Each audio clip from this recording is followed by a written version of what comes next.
Initially, it was my grandma who reached out to me, and she said, well, I thought this would be like really interesting for you to do. She's a writer, and I think I've inherited that gene, so I love to write too, and racial justice is one of my favorite topics, so it seemed kind of the perfect thing for me to do.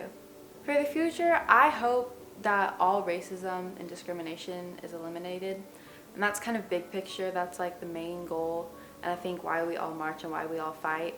But that's going to take a lot of institutional change, and it's a long road.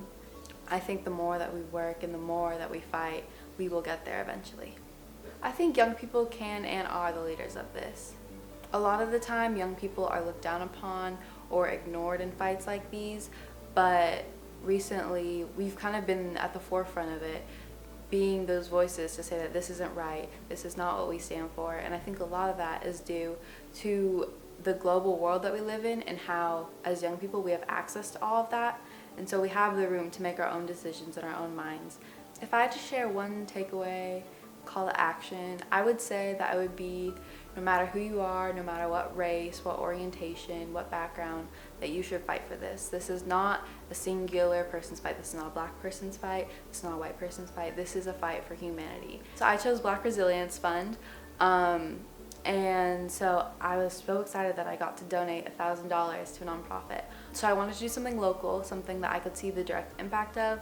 I saw Black Resilience Fund and I went to their website and everything that they do, directly helping families in need of help in Portland. So I chose Black Resilience Fund.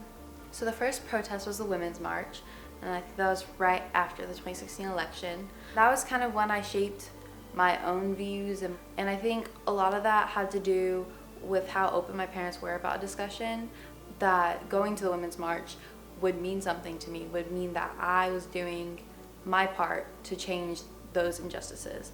And I think it was really great that I went with my dad, because a lot of the time those conversations are between a mother and a daughter, or you have to learn it on your own. But I think it was so great that I was able to go with my dad and have that conversation and have that experience, and that was really great. It is unfair that I am left to lay in bed at night wishing my parents hadn't made me, wishing I was anything but my ambiguous, unbelonging self. What does it mean to be a black girl who talks white, whose math class was too advanced for white peers to be comfortable with? My fight is long and unyielding, but I won't stop until that pain I feel is transformed into love felt by all black women.